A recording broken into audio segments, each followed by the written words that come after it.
Shalom, selamat hari Minggu, salam sejahtera untuk kita semua.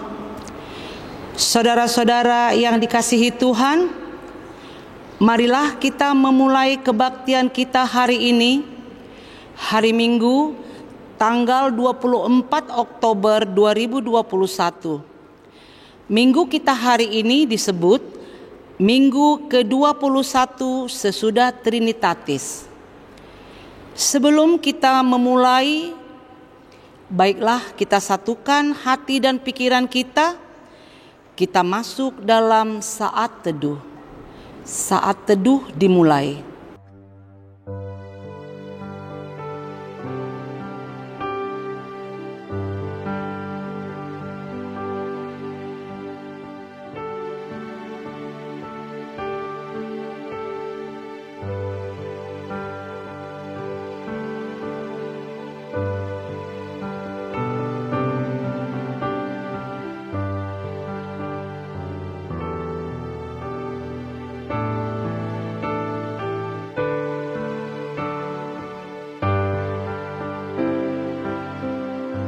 Amin. Marilah kita memuji Tuhan dengan buku nyanyian HKBP nomor 557 ayat 1 dan ayat 2.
Jemaat diundang berdiri.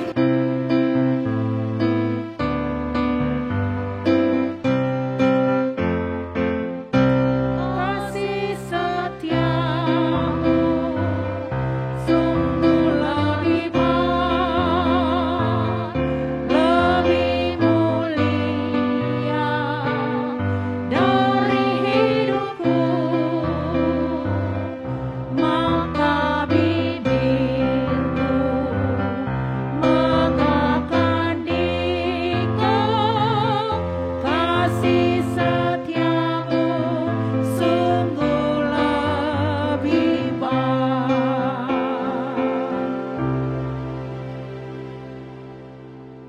Di dalam nama Allah Bapa dan nama anaknya Tuhan Yesus Kristus dan nama Roh Kudus yang menciptakan langit dan bumi. Amin. Sehingga hidupmu layak di hadapannya, serta berkenan kepadanya dalam segala hal, dan kamu memberi buah dalam segala pekerjaan yang baik, dan bertumbuh dalam pengetahuan yang benar tentang Allah. Beribadalah kepada Tuhan dengan sukacita, datanglah ke hadapannya dengan sorak-sorai. Haleluya. Haleluya, haleluya, haleluya.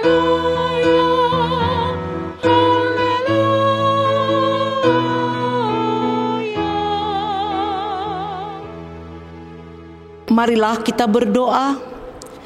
Ya Tuhan Allah yang Maha Kuasa dan Maha Pengasih, kami merendahkan diri di hadapan-Mu dan memohon, penuhi dan terangilah hati kami dengan Roh-Mu, supaya kami semakin membenci dosa kami dan mulai merindukan firman-Mu yang kudus. Biarlah firman-Mu yang kudus tumbuh dalam hati kami, sehingga kami menghasilkan buah-buah yang baik. Kami mohon semuanya itu karena Tuhan Yesus Tuhan kami. Amin. Marilah kita memuji Tuhan dengan buku nyanyian HKBP nomor 706 ayat 1.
Marilah kita mendengar hukum Taurat Tuhan untuk hari Minggu ini dari hukum ke-5 hingga ke-10. Hukum Taurat ke-5. Hormatilah bapa dan ibumu agar engkau berbahagia dan lanjut umurmu di bumi yang diberikan Allah kepadamu. Hukum Taurat ke-6. Jangan engkau membunuh. Hukum Taurat ke-7, jangan engkau berzina. Hukum Taurat ke-8, jangan engkau mencuri. Hukum Taurat ke-9, jangan engkau berdusta. Hukum Taurat ke-10, jangan engkau mendambakan akan rumah sesamamu.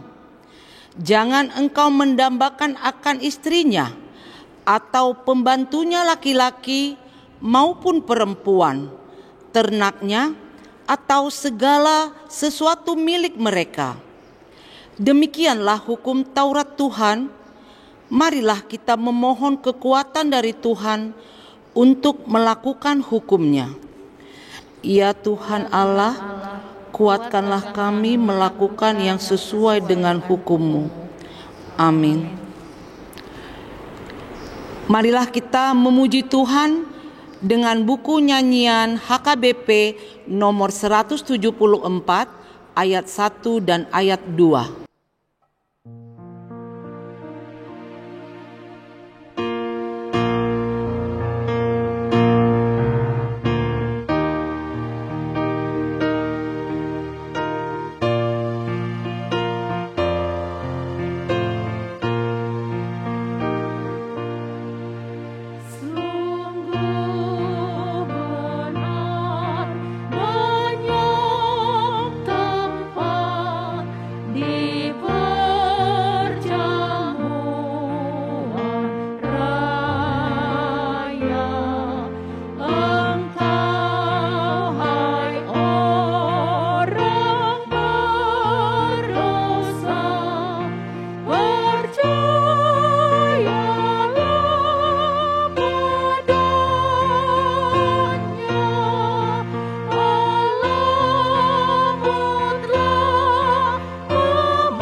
Jemaat diundang berdiri.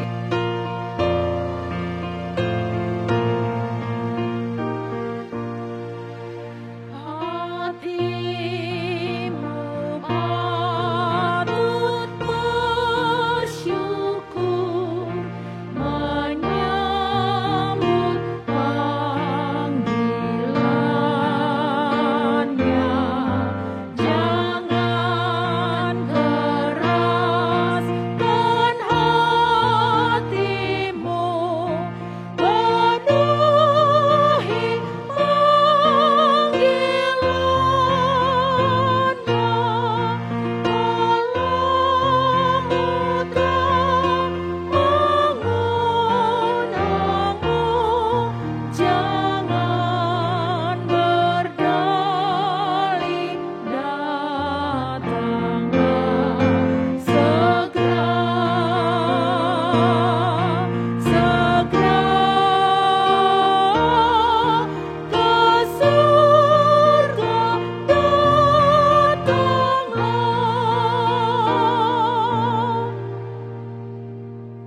Marilah kita merendahkan hati, mengaku dosa-dosa kita. Kita berdoa. Ya Bapa Tuhan kami di surga, Engkau maha kasih dan benar, berkat-Mu melimpah dan kekal selama-lamanya. Kasihanilah kami ya Tuhan, lupakanlah segala kejahatan dan dosa kami. Kami sering berbuat dosa terhadap Engkau dan membangkitkan amarah-Mu, karena kami sering melanggar hukum-Mu. Limpahkanlah kasih sayang-Mu kepada kami, dan berkatilah kami dengan pertolongan-Mu. Ya Tuhan, sumber kebahagiaan kami, ampunilah segala dosa dan pelanggaran kami di dalam anak-Mu Tuhan Yesus Kristus, Juru Selamat kami. Amin.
Marilah kita mendengarkan janji Tuhan tentang pengampunan dosa. Karena semua orang telah berbuat dosa dan telah kehilangan kemuliaan Allah, dan oleh kasih karunia telah dibenarkan dengan cuma-cuma karena penebusan dalam Kristus Yesus. Kristus Yesus telah ditentukan Allah menjadi jalan pendamaian karena iman dalam darah-Nya. Kemuliaan bagi Allah di tempat yang maha tinggi. Amin. Jemaat dipersilakan duduk. Kita memuji Tuhan. Kita bernyanyi dari buku nyanyian HKBP nomor 699 ayat 1 dan ayat 2.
Marilah kita membaca firman Tuhan Epistel di hari Minggu ini yaitu dari Ibrani 13 ayat 1, 2, dan 3. Kita baca secara responsoria. Peliharalah kasih persaudaraan. Jangan kamu lupa memberi tumpangan kepada orang, sebab dengan berbuat demikian, beberapa orang dengan tidak diketahuinya telah menjamu malaikat-malaikat. Mari kita semua sama-sama. Ingatlah akan orang-orang hukuman, karena kamu sendiri juga adalah orang-orang hukuman. Dan ingatlah akan orang-orang yang diperlakukan sewenang-wenang, karena kamu sendiri juga masih hidup di dunia ini. Demikianlah firman Tuhan. Berbahagialah orang yang mendengar firman Allah serta memeliharanya. Amin. Kita bernyanyi dari buku nyanyian HKBP nomor 701 ayat 1 dan ayat 2.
Jemaat dipersilakan berdiri.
Marilah kita bersama-sama mengaku iman kepercayaan kita sebagaimana teman-teman seiman di seluruh dunia. Kita bersama-sama mengucapkannya. Aku percaya kepada Allah, Bapa yang Maha Kuasa, Khalid langit dan bumi. Aku percaya kepada Yesus Kristus, Anaknya yang tunggal Tuhan kita, yang dikandung daripada Roh Kudus, lahir dari anak darah Maria, yang menderita sengsara di bawah pemerintahan Pontius Pilatus, disalibkan, mati dan dikuburkan, yang turun ke dalam kerajaan maut, pada hari yang ketiga bangkit pula dari antara orang mati, naik ke sorga, duduk di sebelah kanan Allah, Bapa yang Maha Kuasa. Dari sana akan datang kelak untuk menghakimi orang yang hidup dan yang mati. Aku percaya kepada Roh Kudus dan adanya satu gereja yang kudus dan am, persekutuan orang-orang kudus, pengampunan dosa, kebangkitan daging dan hidup yang kekal. Amin. Kita bernyanyi dari buku nyanyian HKBP nomor 178 ayat 1 dan 2 sambil mengumpulkan persembahan.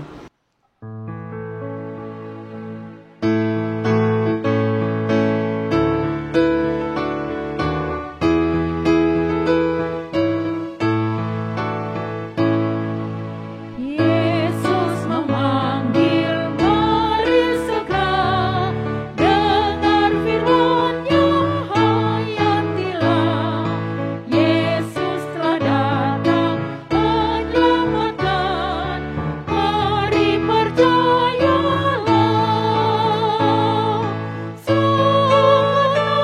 Nanti kita berserah, dosa kita telah dihapusnya. Bersama Yesus kita senang di surga yang kekal.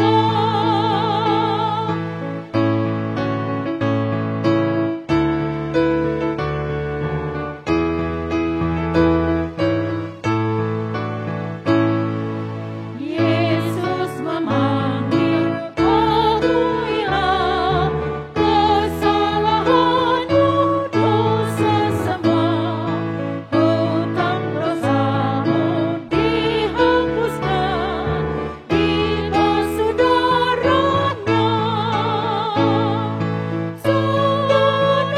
Nanti kita bahagia, dosa kita telah dihapusnya. Bersama Yesus kita senang di surga yang kekal.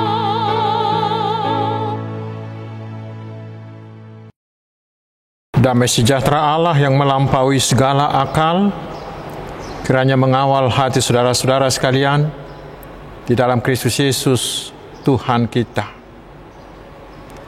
Amin. Selamat hari Minggu saudaraku.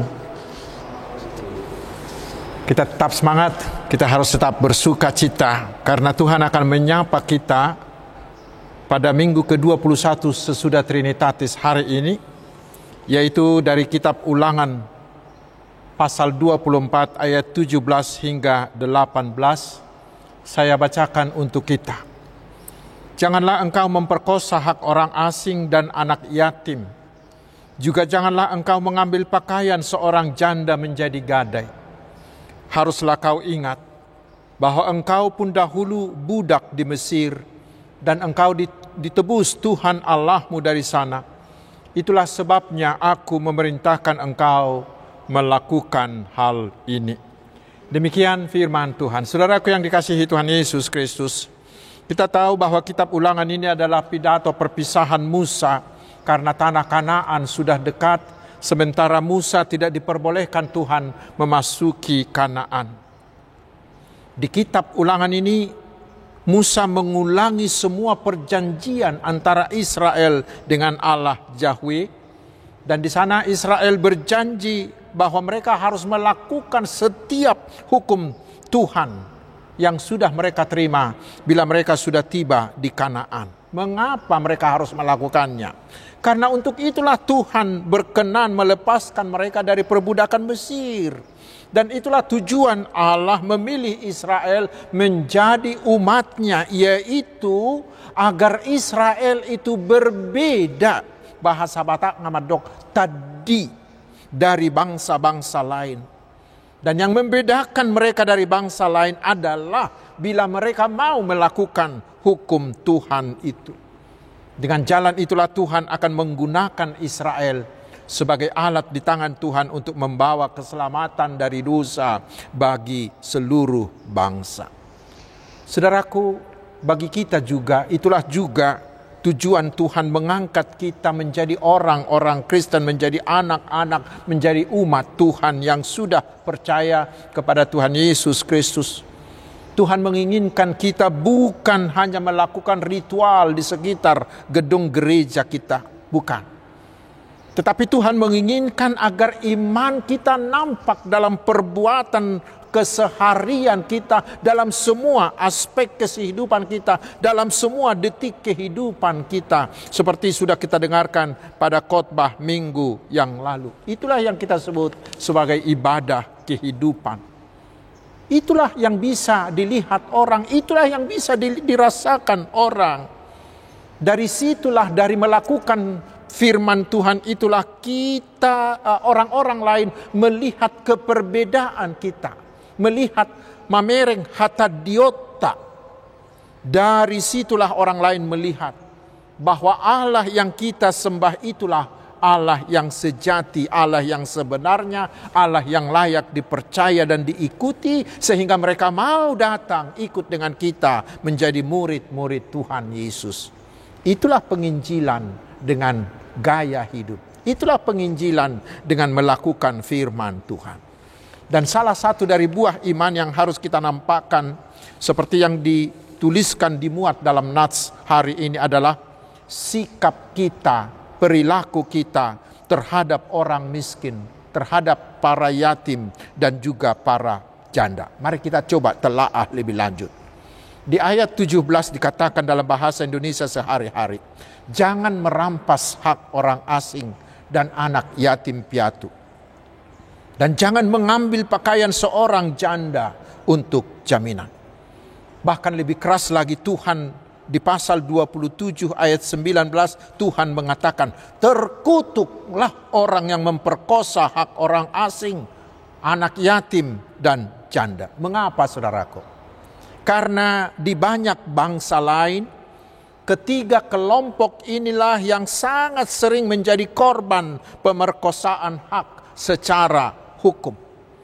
Sehingga karena itulah Israel harus berbeda, harus tadi. Mereka tidak boleh melakukan, bersikap seperti itu. Lalu sekarang siapakah yang dimaksud dengan ketiga kelompok ini? Kelompok yang pertama adalah orang asing. Mereka ini adalah orang yang bukan Israel, tetapi tinggal bersama-sama dengan Israel.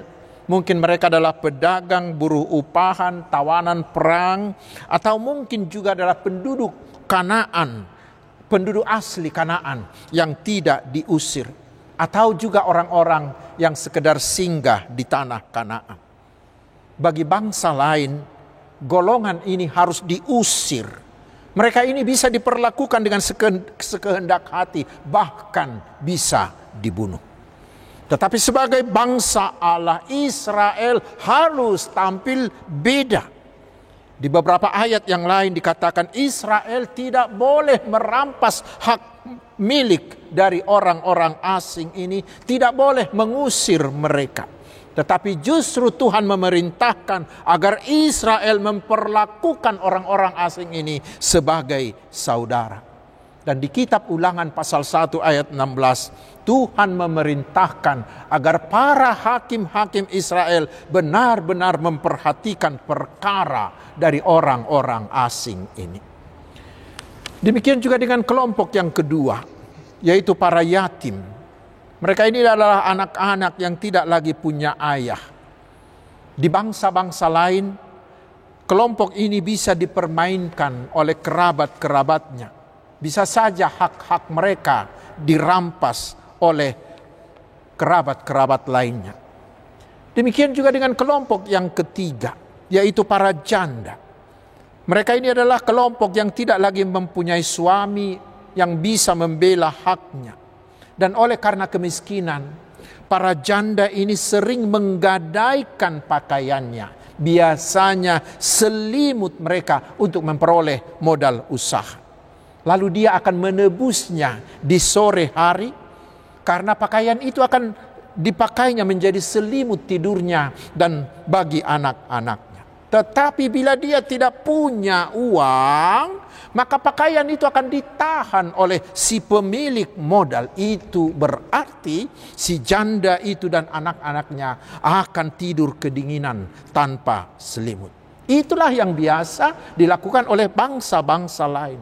Tetapi sekarang bagi bangsa Israel, Tuhan memerintahkan praktek seperti itu tidak boleh terjadi di bangsa Israel. Mereka harus tampil beda. Bahkan Tuhan mengancam, barang siapa yang menindas, yang membelokkan hukum atau memperkosa hak dari golongan ini, maka Tuhan akan mengutuk mereka.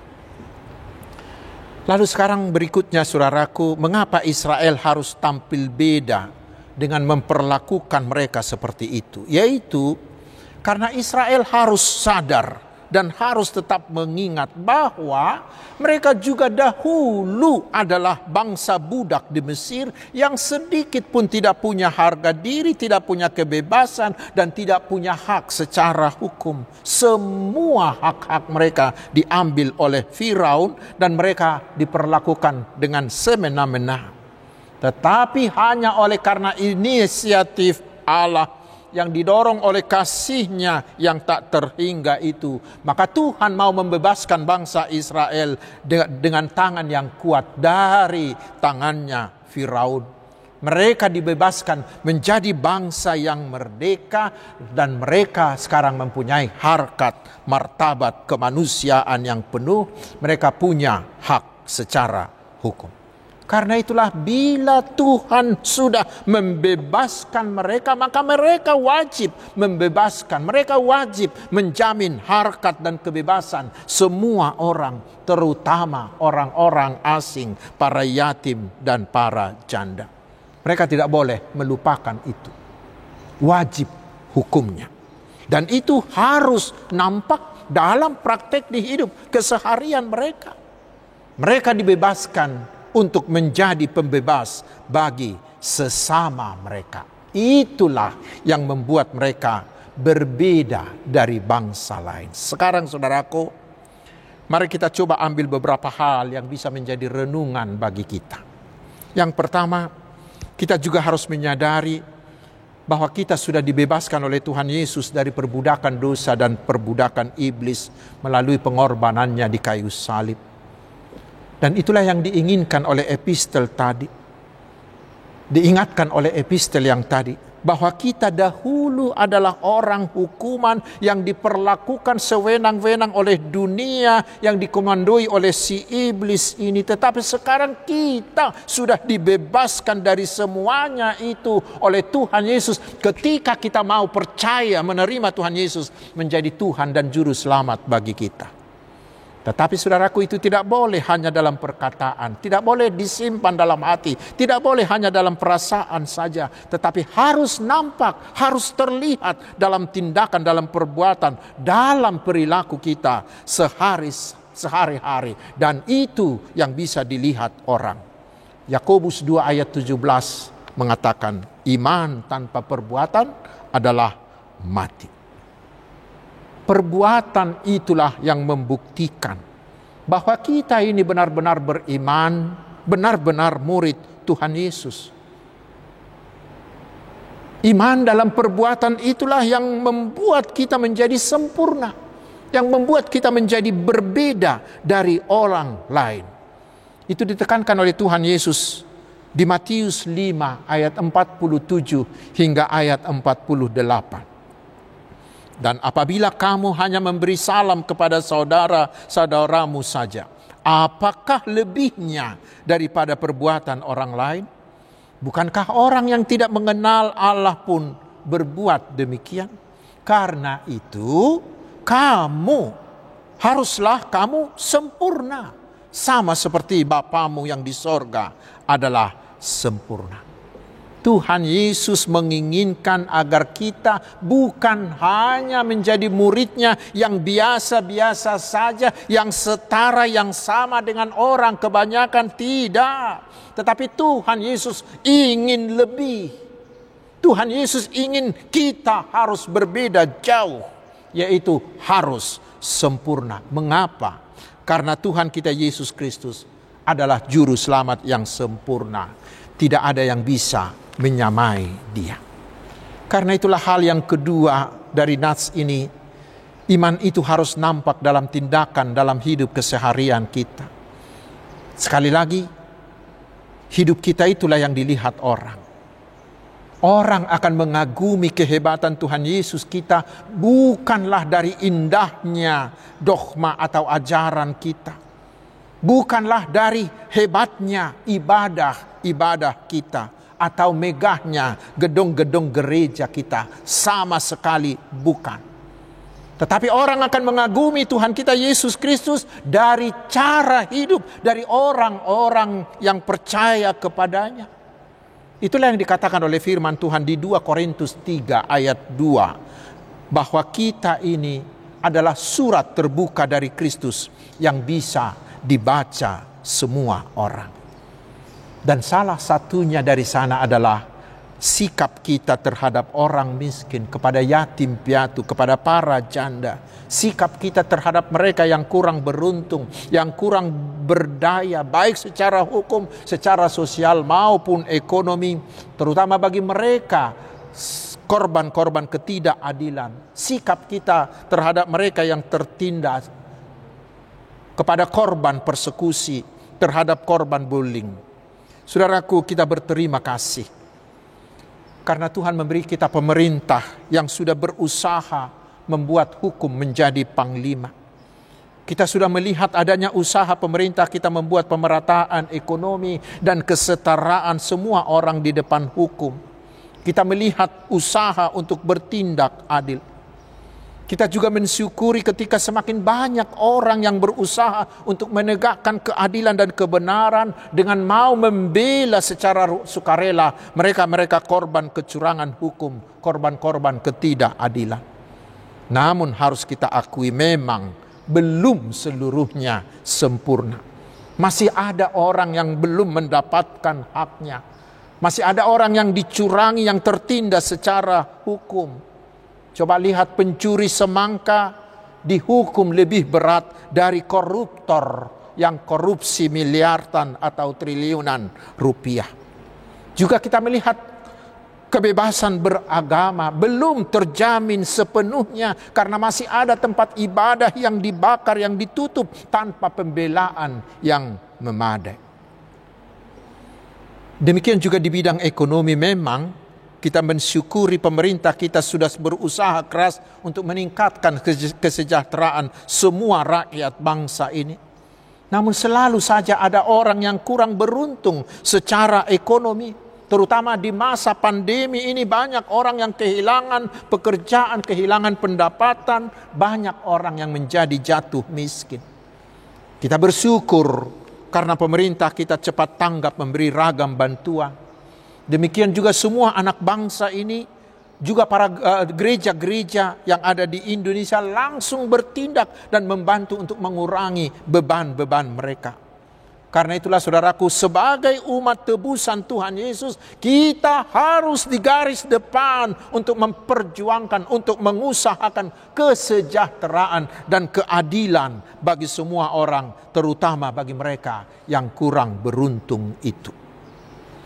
Saudaraku, sahabat-sahabat Tuhan Yesus, dari ucapan Yesus tadi dikatakan bahwa kita harus sempurna, harus berbeda, harus lebih baik. Tidak cukup hanya setara atau sama dengan yang dilakukan oleh orang lain atau kelompok lain. Dan itu tidak boleh temporer, tidak boleh kondisional. Tetapi itu harus kita lakukan secara terus-menerus, di mana saja, kapan saja, dan kepada siapa saja.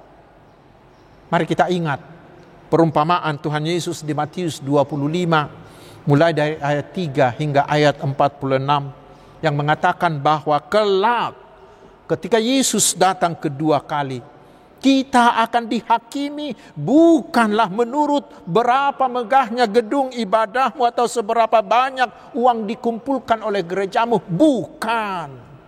Tetapi kita akan dihakimi, diadili menurut buah iman kita. Menurut apa yang kita lakukan terhadap orang yang miskin, terhadap orang yang kurang beruntung itu. Kita akan diadili menurut seberapa maukah kita menjadi sahabat bagi mereka yang miskin, korban ketidakadilan bagi mereka yang kurang mampu. Saudaraku, mereka ada di dekat kita. Dan seorang teolog pernah mengatakan begini, Tuhan Yesus sengaja menempatkan mereka di sekeliling kita, di samping kita, di dekat kita. Yaitu agar kita bisa menjadi tangan Tuhan Yesus untuk membantu, untuk menjadi sahabat-sahabat bagi mereka. Dan bila kita mau melakukannya, maka kelak Tuhan Yesus akan mengatakan kepada kita, mari, hai kamu yang diberkati oleh Bapa, terimalah kerajaan yang telah disediakan bagimu sejak dunia ini disediakan. Matius 25 ayat 34.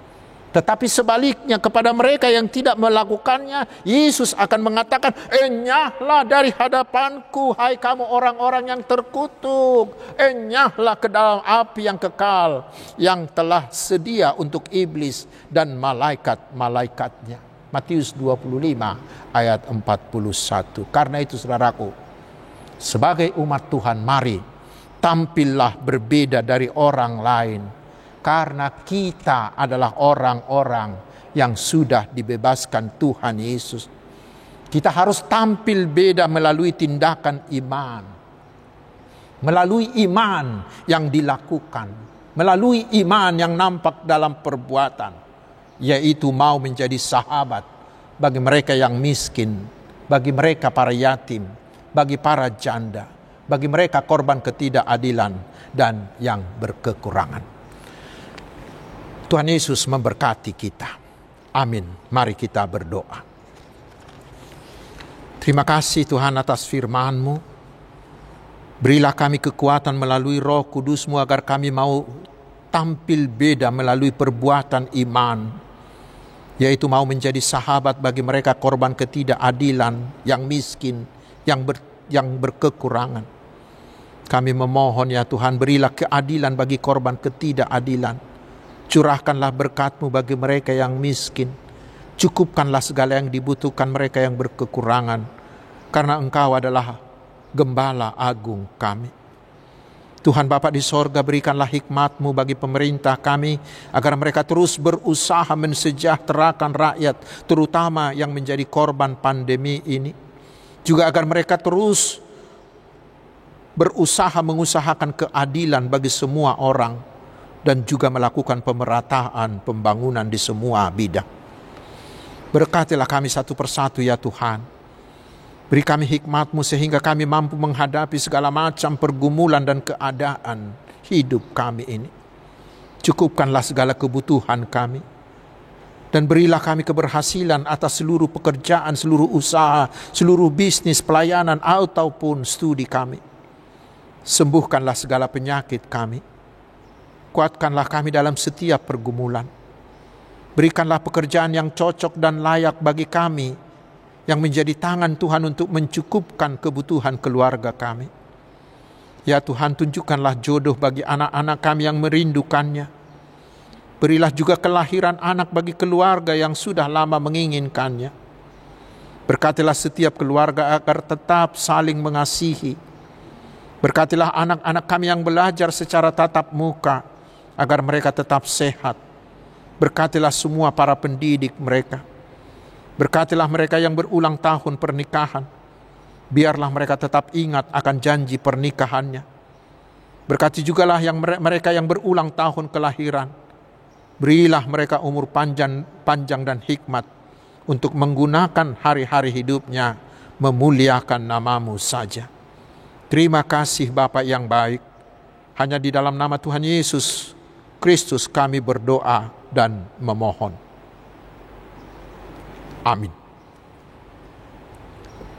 Saudaraku yang dikasihi Tuhan Yesus Kristus, kita sudah menerima firman Tuhan. Karena itu mari kita memberikan persembahan kita sembari kita bernyanyi dari buku nyanyian HKBP nomor 467 ayat pertama dan ayat yang kedua.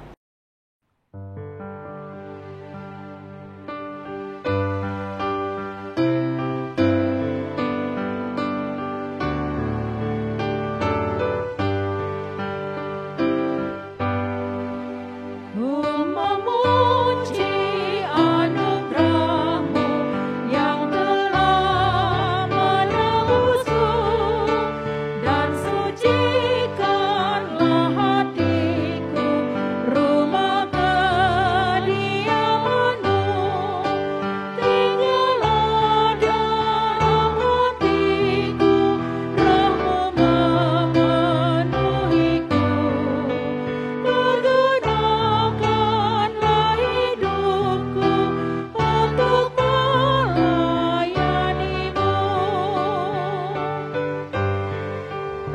Marilah kita bangkit berdiri. Peliharalah hidupku dan penuhi hatiku, dan mengalirlah berkat-Mu melalui diriku. Tinggallah dalam hatiku, Roh-Mu memenuhiku. Pergunakanlah hidupku untuk melayani-Mu.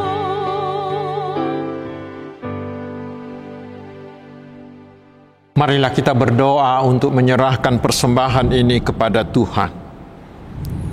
Ya Allah Bapa kami yang di sorga, kami mengaku bahwa Tuhan adalah sumber dari segala karunia yang melimpah dalam hidup kami masing-masing. Sebahagian daripada karunia itu kami serahkan kembali sebagai persembahan kami kepada Tuhan. Terimalah dan berkatilah persembahan umat-Mu ini, agar dapat kami pergunakan untuk pekerjaan dan pelayanan kerajaan Tuhan di dunia ini. Bukalah hati kami untuk mengenal betapa banyak berkat dan karunia yang kami peroleh dari Tuhan, supaya kami senantiasa bersyukur kepadamu. Di dalam nama Yesus Kristus Tuhan kami. Amin. Tuhan karuniamu, roh dan jiwaku semua, nyawa juga hidupku, harta milikku semua, ku serahkan padamu untuk selama-lamanya. Bapa kami yang di surga, dikuduskanlah nama-Mu, datanglah kerajaan-Mu, jadilah kehendak-Mu di bumi seperti di surga. Berikanlah kami pada hari ini makanan kami yang secukupnya, dan ampunilah kami akan kesalahan kami, seperti kami juga telah mengampuni orang yang bersalah kepada kami. Dan janganlah membawa kami ke dalam pencobaan, tetapi lepaskanlah kami daripada yang jahat. Karena Engkau punya kerajaan dan kekuasaan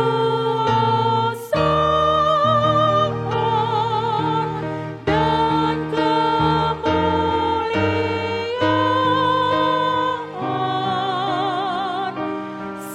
sampai selama-lamanya.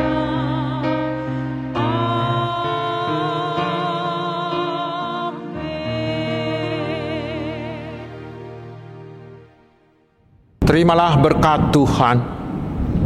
Tuhan memberkati engkau dan melindungi engkau. Tuhan menyinari engkau dengan wajah-Nya dan memberi engkau kasih karunia. Tuhan menghadapkan wajah-Nya kepadamu dan memberi engkau damai sejahtera. Amin.